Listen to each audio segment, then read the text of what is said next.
Hi YouTube and welcome to Kosashi's Tech. Today it's a big day for our channel. We're gonna be building the most powerful PC I've ever built and the first one featured on this channel.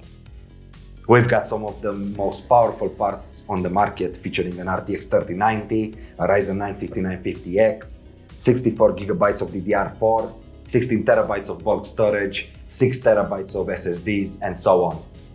But instead of me rambling about what parts we're going to use in the build, how about I start building it and I'll talk about each part as I do it. So let's get right into it. My processor is the flagship 16-core Ryzen 9 5950X and I am pairing it with a beast of a motherboard, the Asus ROG Strix X570E Game. I started by installing the CPU into the motherboard. This is fairly easy to do on AM4. You lift the retention arm in the upright position, align the golden triangle on the CPU with the triangle on the motherboard socket, drop it in gently and close the retention arm. Next, I install the M.2 SSDs onto the motherboard. I am using the 1TB Western Digital Black SN850 PCI Express Gen 4 NVMe for my operating system. This drive has read speeds of up to 7GB per second, write speeds of up to 5.3 GB per second and offers blazing fast loading times for Windows 10 and the programs I use. I am also using the 2TB ADATA XPG SX8200 Pro PCI Express Gen 3 M.2 SSD for my video editing projects. This drive can deliver 3.5 GB per second read speeds and 3 GB per second write speeds. To do this, I remove the PCH cover and the two heatsinks. I installed the little stands to the correct position for the length of my drives, inserted the NVMe drives into the M.2 slots and secured them in place. I then peeled off the protecting film from the heatsink thermal pads and screwed back in the heatsinks and PCH cover. Please note that my ADATA drive came with a little heatsink of its own that I stuck on before installing it in the motherboard, but my Western Digital drive did not have one. Installing the G.Skill Trident Z Neo 64GB 3600MHz C16 memory kit on this motherboard is standard. You pull out the tabs on the right, align the notch on the RAM stick with the one on the RAM slot and press it down firmly. You then rinse and repeat for the rest of the memory modules. The memory slots are labeled for convenience if you are using 1, 2 or 3 memory module configurations. To cool my 5950X, I am using the Arctic Liquid Freezer 2 Revision 2 360mm high performance all-in-one CPU water cooler, which does not have any RGB but offers amazing performance for the price. To prepare it for installation, I first screwed in the mounting clips to the pump block and peeled off the sticker from the CPU heatsink. At this point, I made a test fit with the motherboard and AIO into my Phanteks Eclipse P500A DRGB case to see how they fit. I like how the case looks with the original RGB fans at the front and decided to mount the AIO at the top. On the motherboard, I then removed the original plastic brackets from the CPU cooler backplate and applied the Arctix MX4 thermal paste that came with the AIO on the CPU. Then I aligned the pump block above the CPU, secured it with the provider screws through the mounting clips to the motherboard CPU backplate and plugged the AIO into the CPU fan header of my motherboard.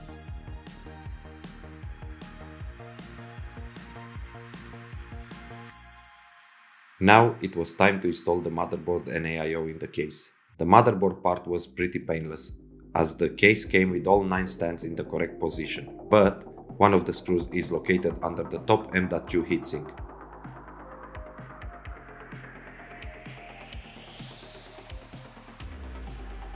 Fixing the AIO to the case was not ideal.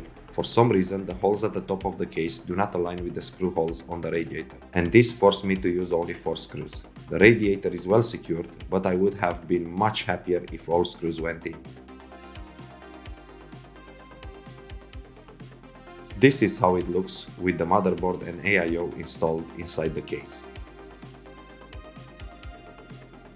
Installing the fully modular Corsair RM1000X power supply is easy as well in this case. I undone the 2 thumb screws to remove the metal PSU bracket from the case and then secured this bracket to the power supply with the provider screws. Once this was done, I slid the PSU inside the case and secured it by tightening the two thumb screws. I like how you can see the power supply through the cutout on the case. At this point, I really wanted to do a test run and make sure that the system boots before I proceed any further. To facilitate this, I installed back a stick of RAM, ran the 24-pin eATX and CPU power cables from the PSU to the motherboard, connected all the fans and RGB headers, and temporarily installed the MSI RTX 3090 Supreme X graphics card. The 3090 Supreme X is a massive GPU that takes 3 slots, and after seeing how much room it takes installed horizontally, I am glad I decided to mount it vertically. I then ran 3 8-pin PCI Express power cables from the power supply to the GPU, and I was set for the test. Got the tower hooked to power, monitor, mouse and keyboard, and then I performed my most technical operation yet. Using a little flathead screwdriver, I shorted the power button pins on the motherboard front panel header to turn on the PC. And voila, it's alive! Now that we know that our most important components are working, we can continue with the build. For the bulk of my storage, I will be using two Toshiba NAS and 308 TB hard drives, set up in RAID 1 mirror in Windows storage spaces for redundancy. By going down this route, I will be basically losing one of the hard drives, but I don't want to risk losing any of my files. The Phanteks Eclipse P500A comes with two 3.5-inch stackable hard drive brackets, into which I slid the hard drives and secured them with 4 included screws. The hard drives go at the bottom of the case, in the space left between the power supply and the front fans. You just align the bracket with the holes in the floor of the case and push it in while slightly pressing down. Using the same method, you can stack another bracket on top of it. It is quite easy to remove the hard drives if I ever needed to. All that I must do is release the silver latch and pull them out. I am also using a 2.5-inch 1TB Samsung 860 QVO SATA SSD. This will be used mostly for storing games, and I plan on getting a couple more 2.5-inch SSDs in the future. The case comes with 3 2.5-inch drop and lock brackets pre-installed. Installing an SSD requires you to remove any of the brackets by sliding up and pulling them out. Put the SSD in the bracket and secure it with 4 included screws. The bracket goes back on the case and you slide it down to lock in place. Running power and SATA to this drive is easy, as they are close to the PSU and SATA ports on the motherboard. Now I wanted to install the most powerful and expensive part of this build, the MSI RTX 3090 Supreme X. This graphics card looks stunning and I wanted it installed vertically, but I ran into a big problem. The 3090 Supreme X is a PCI Express Gen 4 video card, and I am pairing it with a PCI Express Gen 4 motherboard.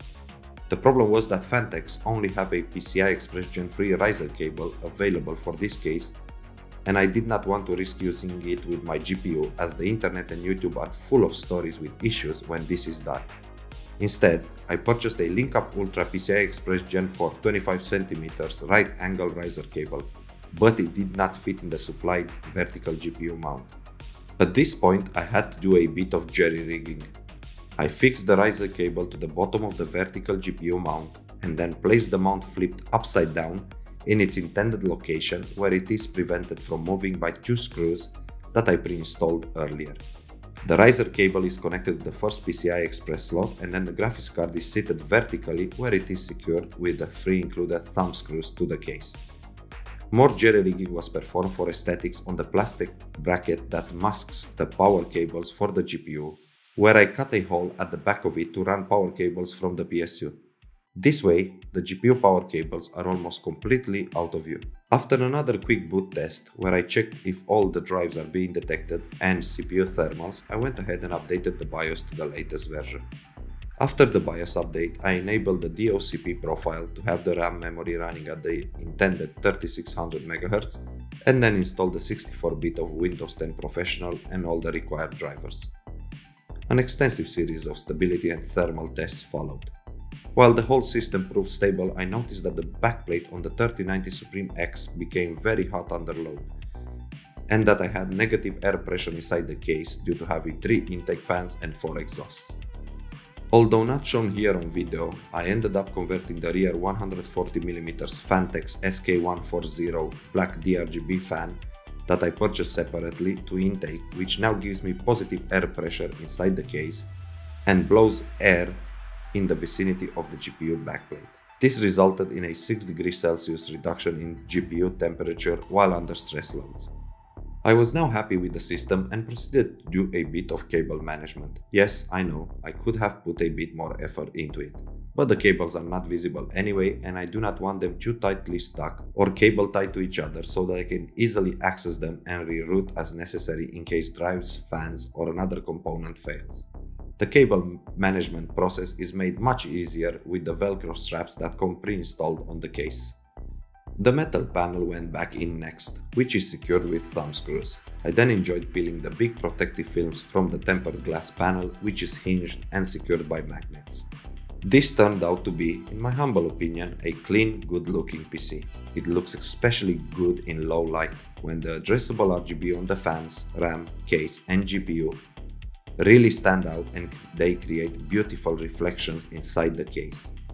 Like I said in my unboxing video, the MSI RTX 3090 Supreme X is, in my view, the best looking 3090 on the market and it looks even better mounted vertically.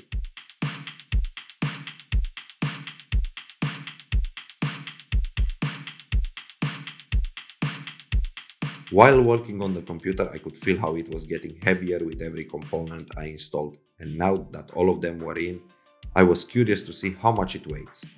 The Reaper comes in at a hefty 19.5 kilograms. While this is not backbreaking, let's just say that you would not be happy carrying this around too much.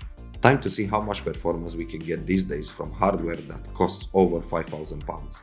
The 1TB Western Digital Black SN850 PCI Express Gen 4 M.2 NVMe SSD is almost perfectly bang on with its spec sheet, scoring almost 7 GB per second for reading speeds and 5.3 GB per second for writing speeds. The 2TB ADATA XPG SX8200 Pro PCI Express Gen 3 M.2 NVMe SSD scores about 300 MB per second less than the advertised read and write speeds. I am not sure what the reason for this is, but it did not affect video editing in Adobe Premiere in any noticeable way. The 1TB Samsung 860 QVO SATA 2.5-inch SSD scored almost exactly as per its advertised read speed at 550 MB per second, but fell 30 MB per second short to 490 MB per second on writing speeds. My two Toshiba NAS N300 8TB hard drives set up in RAID 1 mirror in storage spaces scored close to their spec sheet at around 240 MB per second read and write speeds. I used the second 2TB ADATA XPG SX8200 Pro PCI Express Gen 3 M.2 NVMe drive inside the Sabrent EC TFNE USB 3.2 tool-free enclosure. This enclosure only supports USB Type-C at 10 GB per second and does not take full advantage of how fast the SX8200 is, but I am planning to correct this in the future by upgrading the PC with a USB 3.2 Gen 2x2 card and a faster, compatible enclosure for the NVMe. This setup scores around 1 GB per second in both read and write speeds and allows me fast transfer of video files between the Reaper and my Asus ROG Strix G17 2020 gaming laptop. It also allows me to edit video straight off it on the G17 when I am away from home. Now for the gaming performance of our build. All test results are the averages of 3 runs and were performed with no overclocking and everything left at stock speeds. I will place links on the screen for the tests and games that I've created separate videos showing them running at maximum settings at 5K, 4K, 1440p and 1080p, so check those out if you want to see how they look. The Ryzen 9 5950X scores remarkably high in Cinebench R23. It managed 1548 points in the single core test and 23,998 points for multi-core. In Blender, the 5950X ranks in top 35%, which is a good result considering it is competing against top-tier graphics card and other CPUs with many more cores. The results here are displayed in seconds and the lower values are faster.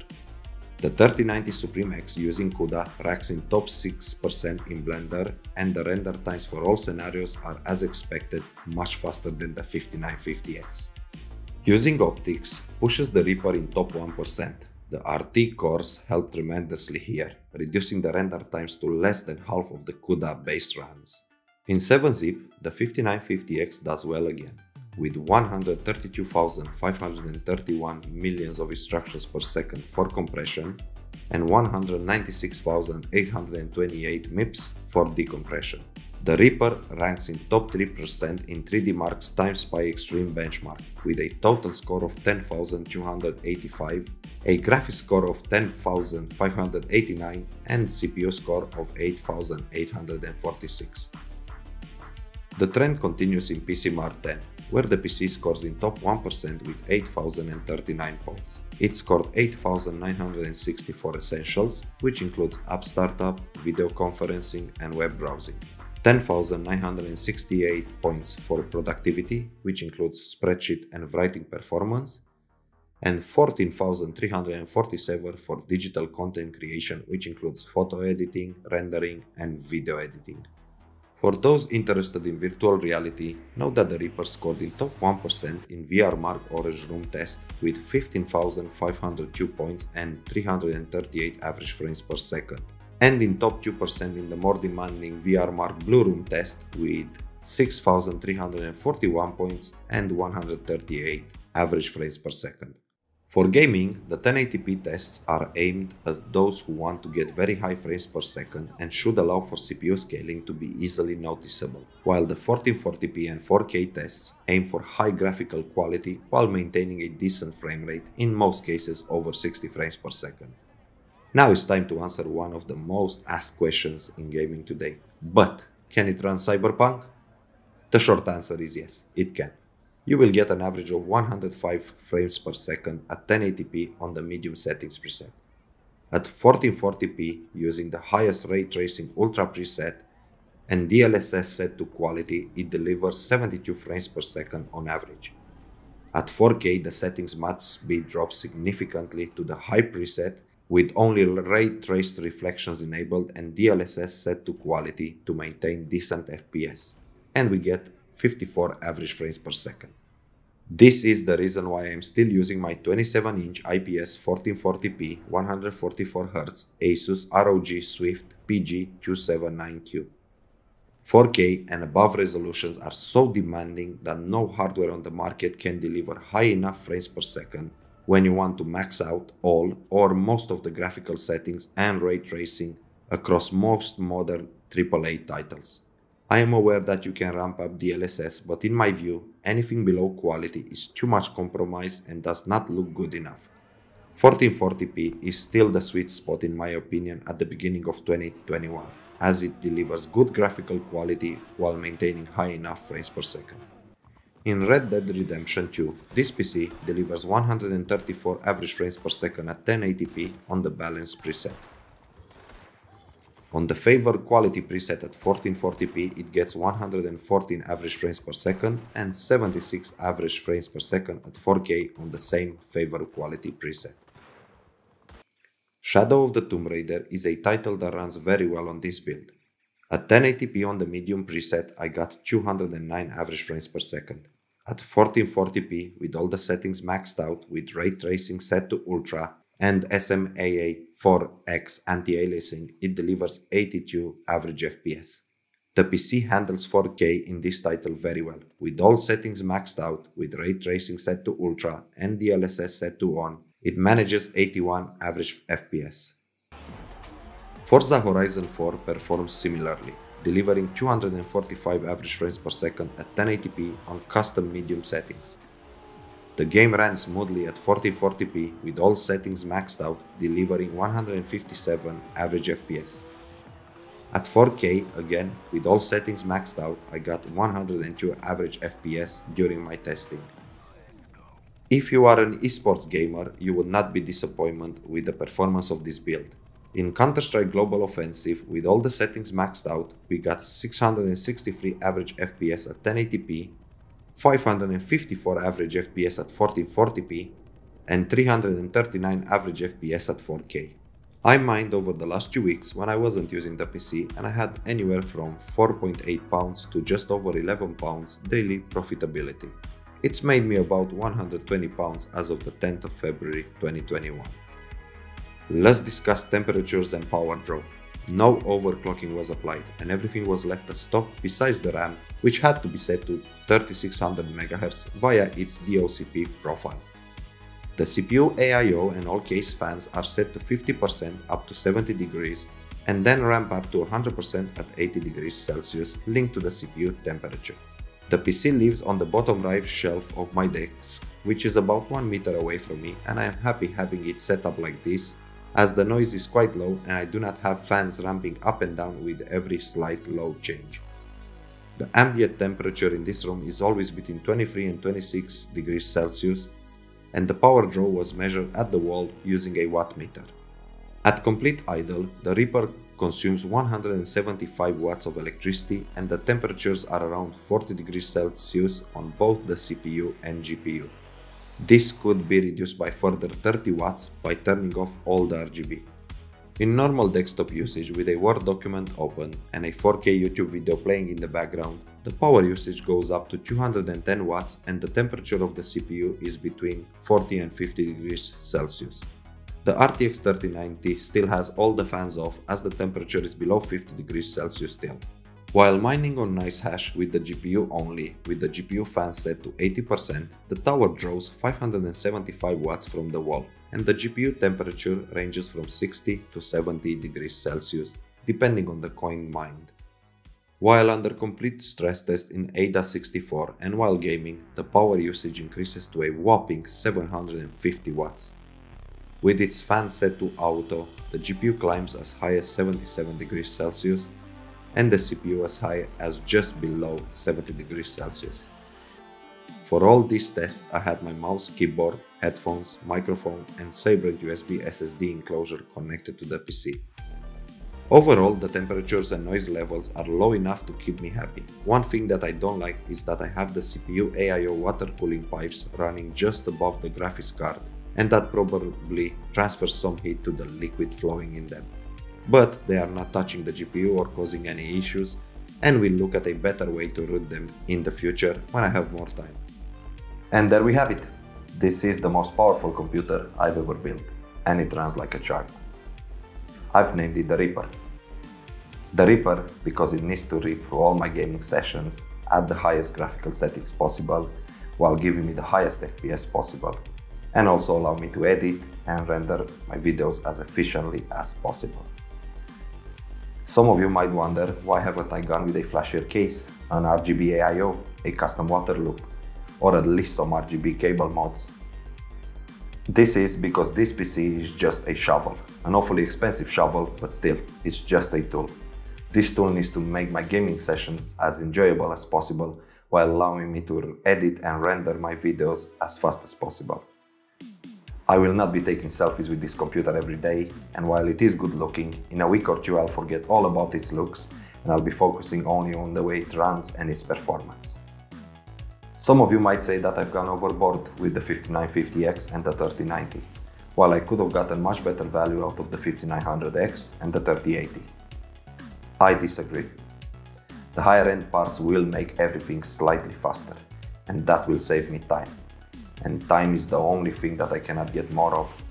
While I chose to sacrifice value in the short run, I will save time in the long run, which I think is a lot more beneficial. If you enjoyed this video and found it helpful, please consider pressing the like button and subscribing to our channel. Thank you very much for watching and have a nice day. I chose the Asus ROG Strix X570E gaming motherboard for a few reasons. I've never had any major issues with Asus motherboards so far. It looks awesome and it has addressable RGB. It has all the features that I need. It supports the latest generation of AMD processors. It supports PCI Express Gen 4 graphics cards and 2 M.2 NVMe drives. It has included Wi-Fi 6 and plenty of USB 3.2 Type A and C ports, and is cheaper than Asus's Crosshair lineup.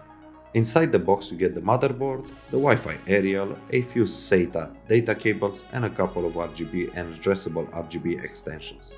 The 16-core AMD Ryzen 9 5950X was a no-brainer, as I was aiming to build a powerful gaming, productivity and content creation PC. By now this processor is a legend. AMD kept the packaging to a minimum. You just get the processor and a flyer with installation instructions. For the RAM, I went with G.Skill Trident Z Neo RGB 64GB DDR4 CL16 at 3600 MHz in a 4x16GB configuration, which allows me to keep a 1:1 ratio with the Infinity Fabric. I would have loved to go for slightly higher clock speeds and a lower CL, but the prices during this pandemic are just too high, and this fit the bill nicely and look great. 64GB is overkill for gaming, but a must for content creation at 4K and above in my opinion. I am so happy with my choice of power supply.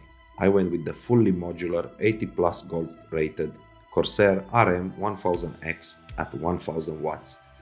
I was contemplating a lower wattage power supply as they are a lot cheaper, but after seeing how this PC draws 750 watts from the wall while gaming with no overclock, I am so glad I went for this one. I can see myself running a bit tight with some overclocking and more SSDs and hard drives. The RM1000X has 10 years warranty, 8 PCI Express connectors, 11 SATA connectors, the cables are sleeved, and the 135mm fan is silent and features a 0 RPM mode where it completely stops if cooling is not needed. For the GPU, I have already made a dedicated unboxing video which will be linked on the screen. The MSI RTX 3090 Supreme X is in my view the best looking air-cooled RTX 3090 on the market and the second most powerful, being bested by 15 MHz in boost clock only by the Asus ROG Strix O2 for G Gaming and White editions. My last GPU was the Asus ROG Strix GTX 1080 Ti, but Asus lost me on this generation as I find the Supreme X to be better looking. I have only one thing besides the insanely high price that bothers me about this graphics card. The backplate looks lovely and it cools the memory modules on the back of the PCB. But boy does this backplate get hot. It is hot enough that you cannot hold your finger on it without feeling discomfort. Other than that, this GPU is a monster and always delivers top performance. Most of the time I see it boosting between high 1900s and just over 2000 MHz. I used the LinkUp Ultra PCI Express Gen 4 25cm right angle riser cable to mount the GPU vertically.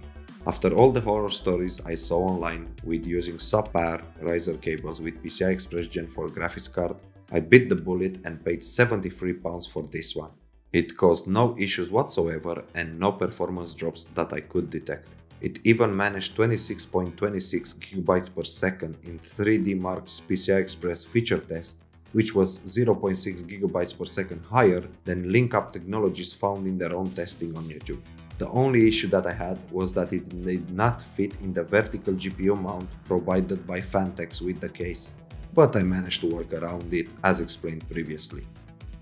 At the time I ordered the parts for this build, there was only one choice really when it came to the SSD for my operating system and programs. I wanted the fastest I could get so that I can get snappy loading times for Windows and programs. The Western Digital Black SN850 PCI Express Gen 4 M.2 NVMe SSD does just that. It reads at up to 7 GB per second and writes at up to 5.3 GB per second.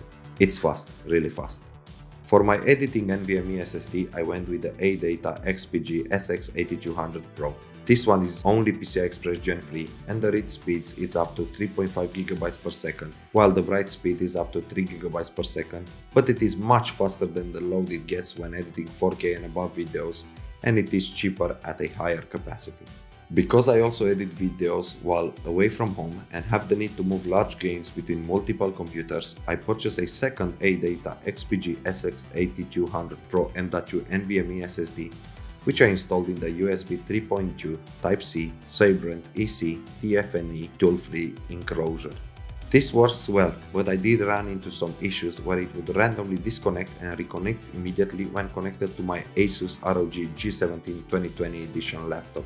I have raised support tickets with Asus and Sabrent to investigate this. I believe it is a power delivery issue with my G17 laptop, as the enclosure has no issues when connected to the desktop PC. Installing the NVMe SSD in this enclosure is easy. You just take the lid off, insert it in the M.2 slot and secure it with the provided magnetic fixing. It is made of metal and has a thermal pad touching the drive, keeping it always cool. I needed some form of bulk storage when I can keep all the videos I finish with and personal files with some form of redundancy. In the end, I settled for two 8TB Toshiba NAS N300 drives, which I set up in RAID 1 mirror in Windows storage spaces. I can see myself needing a couple more of these drives in a year or so, as 4K and above footage takes a lot of space, but this setup works nicely for now. To cool the Ryzen 9 5950X, I decided to go with the Arctic Liquid Freezer 2 360mm AIO following a review done by Steve at Gamers Nexus, and I am happy with my decision. While it doesn't have any RGB, it provides excellent cooling and noise levels that I can accept. To download footage from my GoPro Hero 8 Black camera and for data recoveries, I also got an USB 3.0 SanDisk ImageMate Pro USB-C multi-card reader. It's not the fastest out there, but it's not too expensive and it reaches transfer speeds of up to 312 MB per second for SD and microSD cards and up to 160 MB per second for compact flash cards. I selected the Phanteks Eclipse P500A DRGB case following another video from Gamers Nexus when I fell in love with the way it looked. It has good airflow, has a tempered glass panel on one side, it's spacious, allows for vertical GPU mounting, has plenty of upgrade options, and it's solidly built. This build came to over £5,000. I have listed all the parts in the description below and stated where I got them from. Please note that I am not sponsored by anyone, and those are just the places where I made the purchases. I first ordered the parts in mid-December and received all of them by the end of January. While immensely powerful, it was awfully expensive. But I think if the stock issues and the pandemic were not present, this would have costed about 20% less, probably around £4,000.